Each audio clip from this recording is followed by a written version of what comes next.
340 maximum ಇರೋದು 330 340. So ನೀವು ಏನೇ ಬೆಳೆಸಿದ್ರು ಕೂಡ ಹಾಕುವ ಫೀಡ್ ಅಥವಾ ಊಟದಲ್ಲಿ ಅದರ ಬದಲಾವಣೆ ಮಾಡ್ತೀರಿ, ಯಾವುದೇ ರೀತಿಯ ಇಂಜೆಕ್ಷನ್ ಇಲ್ಲ ಏನು ಕೊಡೋದಿಲ್ಲ. ನ್ಯಾಚುರಲ್ ನೀವು ಬಂದು ಸರ್ವೆ ಮಾಡ್ಬೋದು, ಏನು ತೊಂದರೆ ಇಲ್ಲ, ಏನು ಸುಚ್ಚೋದೇ ಇಲ್ಲ. ನಾವು ಗೊತ್ತಿಲ್ಲದೆ ಕೇಳ್ತಾ ಇದ್ದೀನಿ. ಮೊಟ್ಟೆಯನ್ನ ತಿಂದಲೇ ಇರುವಂತಹ ಗುಂಪಿನಲ್ಲಿ ನಾನು ಸೇರ್ತೀನಿ, ನಾನು ಅಲ್ಲಿ ತನಕ ತಿಂದಿಲ್ಲ, ಹಾಗಾಗಿ ಕೇಳ್ತಾ ಇದ್ದೀನಿ. ಒಂದ್ಸತಿ ಉಪಯೋಗಿಸಿದ್ರೆ ನೀವು ಡೈಲಿ ಉಪಯೋಗಿಸ್ತೀರಾ ನೀವು. ಅತಿಯಾಗಿ ತಗೊಳ್ಬಾರ್ದು, ಮೊಟ್ಟೆನ ಫುಲ್ಲು ಬೇಯಿಸಬಾರ್ದು. ಈಗ ಏನಾಗುತ್ತೆ ಗ್ಯಾಸ್ ಆಗುತ್ತೆ. ಯಾಕಂದ್ರೆ ನಾವು ಮಕ್ಕಳಿಗೆ ಹೇಳ್ತಕ್ಕಂಥದ್ದೇ ನಾವು ಆ ರೀತಿ ಹಾಫ್ ಬಾಯ್ಲ್ಡ್ ಅಂತ ಇರುತ್ತೆ. ಹಾಫ್ ಬಾಯ್ಲ್ಡ್ ಕೊಟ್ಟಾಗ ನಿಮ್ ಪಕ್ಕದಲ್ಲಿ ದಯವಿಟ್ಟು ಅದು ತಪ್ಪು ಮೀನಿಂಗ್. ಅದು ಮೊಟ್ಟೆನ ಬೇಯಿಸಿ ತಿನ್ಬೇಕು, ಹಾಫ್ ಬಾಯ್ಲ್ಡ್ ಅವೆಲ್ಲ ಇಲ್ಲ ಸರ್. ಒಬ್ರು ವಿಜ್ಞಾನಿ ಡಾಕ್ಟರ್ NB ಶ್ರೀಧರ್ ಅಂತ ವೆಟರ್ನರಿ ಮೆಡಿಸನ್ ಹಾಸನದಿಂದ ಬ್ಯೂಟಿಫುಲ್ ಆರ್ಟಿಕಲ್, ಅದನ್ನ ನೋಡಿ ನಾನು ಇದನ್ನು ಕಾಪಿ ಮಾಡ್ಕೊಂಡಿರೋದು. ಕೋಳಿ it's a vegetarian food, unfortunately ನೀವು ಮರಿ ಮಾಡಲ್ಲ ಅದು. ದಯವಿಟ್ಟು ಮೊಟ್ಟೆಯನ್ನು ಇಲ್ಲ ಸರ್, ದಯವಿಟ್ಟು always good compare to any other. ಇದು ನಿಮ್ ಖುಷಿಗೆ ಬೇಕಾದ್ರೆ ಆಮ್ಲೆಟ್ ಮಾಡ್ಕೊಂಡು ತಿನ್ನಿ, ಹಸಿ ಮೊಟ್ಟೆ ಮಾತ್ರ ಕುಡಿಬೇಕು. ಮೇಡಮ್ ಅವರು ಕೋಳಿ ಫಾರ್ಮ್ ಮೇಲೆ ಏನು ಕೆಟ್ಟ ಅಭಿಪ್ರಾಯ ಇದೆ ಅಂತಂದ್ರೆ ನಾನು ಹೇಳ್ತೀನಿ ಕೇಳ್ಕೊಳ್ಳಿ.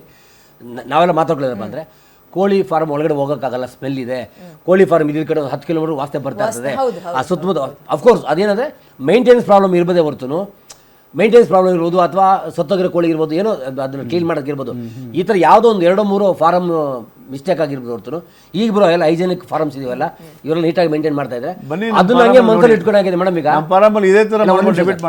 ಅದನ್ನೆಲ್ಲ ಮನಸ್ಸಲ್ಲಿ ಇಟ್ಕೊಂಡು ಏನಾಗಿದೆ ಅದೆಲ್ಲ ಮಿಕ್ಸ್ ಮಾಡಿಕೊಂಡು ಈ ಥರ ಒಂದು ಸುದ್ದಿ ಆಗಿರ್ಬೋದು ಹೊರತು, ಈಗಿರೋ ಅದೇ ಡಾಕ್ಟರ್ ಹೇಳ್ದಂಗೆ ಈಗಿರೋ ದಯವಿಟ್ಟು ಹೇಳ್ತೀನಿ, ಎಲ್ಲರೂ ಮನೆ ಮಾಡ್ಕೊತೀನಿ, ಯಾರು ಮೊಟ್ಟೆ ಬಗ್ಗೆ ಕಂಪ್ಲೀಟ್ ತಗೋಬೇಡಿ, ಊಟ ಮಾಡಿ ಮೊಟ್ಟೆ ತಿನ್ನಿ, ಒಳ್ಳೇದಾಗುತ್ತೆ. ಜಾಸ್ತಿ FSSAI ಅಂತ ನಮ್ಮ ಸೇಫ್ಟಿಗೋಸ್ಕರ ಇದೆ, ಅದರ ಕೆಲಸದ ಬಗ್ಗೆ ಮಾತಾಡೋಣ. ಎಸ್, ನಾವು ಯಾವುದೋ ಆರೋಪವನ್ನ ಮೊಟ್ಟೆ ಮೇಲೆ ಹೊರಿಸೋದು ಬೇಡ, ಮೊಟ್ಟೆ ತಿನ್ನುವಂಥವ್ರು ತಿನ್ನಲಿ, ಆರೋಗ್ಯವಾಗಿರ್ಲಿ. ಆದ್ರೆ ಇವರ ಕೆಲಸ ಏನು ಡಾಕ್ಟ್ರೆ? ರೈಡ್ ಮಾಡ್ತಾರೆ, ಎಲ್ಲಾದ್ರೂ ಕಲಬೆರಕೆ ಅಂತ ಗೊತ್ತಾದ್ರೆ, ಅದು ಮೊಟ್ಟೆ ಹಾಲು ಅಂತಲ್ಲ, ಯಾವುದೇ ಪದಾರ್ಥದಲ್ಲಿ ಕಲಬೆರಕೆ ಆದ್ರೆ ತಕ್ಷಣಕ್ಕೆ ಮೇಲ್ನೋಟಕ್ಕೆ ಸ್ವಲ್ಪ ಫೈನ್ ಅಂತ ಹಾಕ್ತಾರೆ, ಇಲ್ಲ ಲೈಸೆನ್ಸ್ ಕ್ಯಾನ್ಸಲ್ ಮಾಡ್ತೀವಿ ಅಂತಾರೆ, ಸುಮ್ಮನಾಗ್ತಾರೆ. ಬಟ್ ಅವ್ರು ನಮ್ಮ ಜೀವದ ಜೊತೆ ಆಟ ಆಡ್ತಾರೆ. ಅದು 100%. ಎಷ್ಟು ಕೇಸ್ಗಳಾಗಿದ್ದಾವೆ.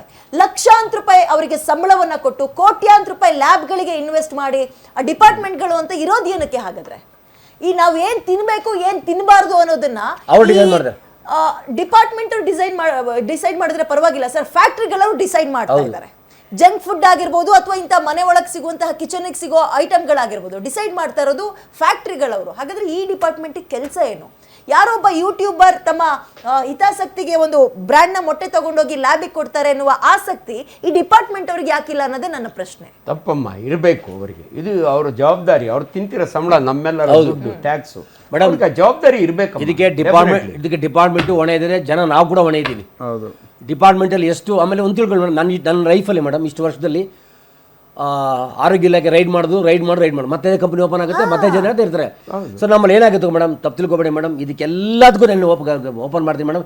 ಸರ್ಕಾರನೇ ಹೊಣೆ ಇದಕ್ಕೆ, ಸರ್ಕಾರ. ಆಮೇಲೆ ಆರೋಗ್ಯ ಇಲಾಖೆ ಮೇಲೆ ಆಟ ಸರ್, ಇದು ಜೀವ ಹೋದ್ರೆ ವಾಪಸ್ ಬರುತ್ತೆ ಸರ್. ಈಗ ಆಯ್ತು, ದುಡ್ಡಿಗೋಸ್ಕರ ಮಾಡ್ತಾ ಇದಾರೆ ಅನ್ಕೊಳ್ಳೋಣ. ಒಂದೇ ಒಂದು ಸಿಂಗಲ್ ಉದಾಹರಣೆ ತೋರಿಸಿ, ದುಡ್ಡು ತಿನ್ಸಿ ನಾನು ಬದುಕಿಸ್ತೀನಿ ಅಂತ ತೋರಿಸ್ಬಿಡ್ಲಿ ಡಾಕ್ಟ್ರೆ. ಅರ್ಕಾವತಿ ಹೋರಾಟ ಸಮಿತಿ ನಾನು ಹಳ್ಳಿಯೊಳಗೆ ನಾನೇ ಪ್ರೆಸಿಡೆಂಟ್ ಅಮ್ಮ. ಬಾಶೆಟ್ಟಲ್ಲಿ ಇಂಡಸ್ಟ್ರಿಯಲ್ ನೀರು, ನಮ್ಮ ಕೆರೆ ನೀರನ್ನ ಹೆಂಗೆ ಮಾಡಿಟ್ಟಿದೆ ಅಂದರೆ ದನಗಳು ಕುಡಿಯೋಕ್ಕಾಗಲ್ಲ.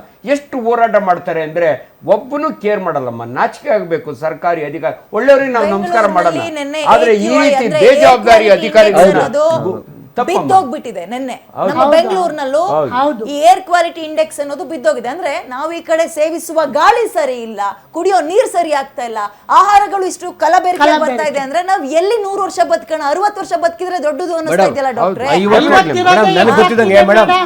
ಮೇಡಮ್ ನನಗೆ ಗೊತ್ತಿದ್ದಂಗೆ ಯಾವುದೋ ಒಂದು ಇನ್ಸಿಡೆಂಟ್ ಆದಾಗ ಡಿಬೇಟ್ ಬರ್ತೀವಿ, ಮಾತಾಡ್ತೀವಿ, ಹೋಗ್ತೀವಿ. ಇದು ಹೇಳ್ತಾರೆ ಒಂದೇ ಪಕ್ಷ ಅಂತಲ್ಲ, ಎಲ್ಲ ರಾಜಕೀಯ ಪಕ್ಷ ಆಗ್ಬೋದು, ಎಲ್ಲ ಆಫೀಸರ್ಸ್ ಆಗ್ಬೋದು, ಎಲ್ಲರೂ ಆಗೋದು ಇದಕ್ಕೆ ಹೊಣೆ ಆಗ್ತಾರೆ. ಇದಕ್ಕೆ ಪಬ್ಲಿಕ್ ಏನ್ ಮಾಡಕ್ಕಾಗ್ತೀನಿ ಮೇಡಮ್? ಈಗ ಒಂದು ಅವೇರ್ನೆಸ್ ಬೇಕು ಮೇಡಮ್, ಇದನ್ನ ಎಚ್ಚೆತ್ತಬೇಕು. ಇದಕ್ಕೆ ಹೋರಾಟಕ್ಕೆ ಮೇಡಮ್ ನಮ್ದು ಹೋರಾಟ ಬೇಕು, ನಾವು ಮಾತಾಡಬೇಕು. ನಾವು ಇಂಥ ಸರ್ಕಾರ ಅಂತ ಹೇಳಲ್ಲ, ಇಂಥ ಅಧಿಕಾರಿ ಅಂತ ಹೇಳಲ್ಲ. ಈಗ ಜನಕ್ಕೆ ಒಂದು ಕನ್ಫ್ಯೂಷನ್ ಇರ್ಬೋದು ಅಥವಾ ಅವ್ರು ನಮ್ಗಳಿಗೆ ಬೈಬೋದು ಏನಂತ ರೀ ಅಲ್ಲ ಅವಾಗ ನೋಡಿದ್ರೆ ಏನೋ ಕಬಾಬಿಗೆ ಗೋಬಿ ಮಂಚೂರಿಗೆ ಕಲರ್ ಹಾಕಿದ್ರು ಅದರಿಂದ ಕ್ಯಾನ್ಸರ್ ಬರುತ್ತೆ ಅಂದ್ರು. ಈ ಗೋಬಿ ಮಂಚೂರಿ ಕಬಾಬ್ನ ಅಥವಾ ರೋಡ್ ಸೈಡಲ್ಲಿ ಸಿಗೋ ಆ ಬಾಂಬೆ ಮಿಠಾಯಿನ ಪಕ್ಕಕ್ಕಿಡೋಣ, ಯಾಕಂದ್ರೆ ಅದು ಜಂಕ್ ಫುಡ್, ಅದನ್ನ ತಿನ್ಲೇಬೇಕು ಅನ್ನುವ ರೂಲ್ಸ್ ಎಲ್ಲೂ ಇಲ್ಲ. ಮನೆ ಒಳಗೆ ಸಿಗುವ ಕಿಚನ್ ಅಲ್ಲಿ ಸಿಗುವ ಈ ಮೊಟ್ಟೆ, ಹಾಲು, ಪನ್ನೀರು, ಬೇಳೆಕಾಳು, ಹಣ್ಣು, ತರಕಾರಿ ಕಲಬೆರಕೆ ಆಗ್ತಾ ಇದೆ ಜೀವಕ್ ಮಾರಕ. ಡಾಕ್ಟ್ರೆ ಇದನ್ನ ಪ್ರಶ್ನೆ ಮಾಡಿದ್ರೆ ತಪ್ಪಾ? ಇದು ಕ್ಯಾನ್ಸರ್ಗೆ ಕಾರಣ ಅಲ್ವಾ? ಕಾರಣ ಒಪ್ಕೊಳ್ಳೋಣ, ಬಟ್ ನಾವು ಮಾತನಾಡುವಾಗ ಇದು ಈ ಕೆಮಿಕಲ್ ಚೂರಿಗಿಂತಲೂ ಡೇಂಜರ್ ಅಂತ ಅಂತಲ್ಲ, ಅದು ತಪ್ಪಮ್ಮ. ಚೂರಿ ಒಳಗೆ ಕುಯ್ಕೊಂಡ್ರೆ ಸತ್ತೋಯ್ತಾನೆ. ಈ ಕೆಮಿಕಲ್ ಎಷ್ಟು ಜನಕ್ಕೆ ಕ್ಯಾನ್ಸರ್ ಬರುತ್ತಮ್ಮ? ಅವೇರ್ನೆಸ್ ಕ್ರಿಯೇಟ್ ಮಾಡೋಣ. ಇವತ್ತು ಹೌದು, ಭಾರತದ ಹೆಣ್ಣು ಮಕ್ಕಳ ಲೈಫ್ ಇವತ್ತು 73 ವರ್ಷ, ಗಂಡು ಮಕ್ಕಳದ್ದು 68 ವರ್ಷ. ಗೊತ್ತೈತಮ್ಮ, ಅಷ್ಟಾದ್ರೂ ಇನ್ಕ್ರೀಸ್ ಆಗಿದೆ. ಬಟ್ ಎಲ್ಲೋ ಒಂದ್ ಕಡೆ ಇಂಥ ಡಿಬೇಟ್ನೊಳಗೆ ಅಥವಾ ಇಂಥ ಸ್ಟಡಿ ಒಳಗೆ ಮೊಟ್ಟೆ ತಿನ್ಬೇಡಿ ಅಂತ ಒಂದು ಡೇಂಜರಸ್ ಸ್ಟೇಟ್ಮೆಂಟ್ ಮಾಡಬಾರ್ದು. ಇದು ಡೇಂಜರಸ್, ಚೂರಿಗಿಂತಲೂ ಚಾಕುಗಿಂತಲೂ ಡೇಂಜರಸ್ ಅಂತ ದಯವಿಟ್ಟು ಇಂಥ ಪದಗಳು ಬಹಳ ಆಘಾತ ಆಗುತ್ತೆ. ಹೆಣ್ಣು ಮಕ್ಕಳು ಋತುಮತಿ ಆಗೋಕೆ ಸಮಯ ಮುಂಚೆ 8ನೇ ಕ್ಲಾಸ್, 9ನೇ ಕ್ಲಾಸ್, 10ನೇ ಕ್ಲಾಸ್, ಈಗ 4ರಿಂದ 5ನೇ ಕ್ಲಾಸ್ಗೆ ಹೆಣ್ಣು ಮಗಳು ಒಬ್ಳು ಮೆಚೂರ್ಡ್ ಆಗ್ತಾ ಇದ್ದಾಳೆ. ಇದಕ್ಕೆ ಕಾರಣ ಆಹಾರ ಅಲ್ವಾ ಡಾಕ್ಟ್ರೆ?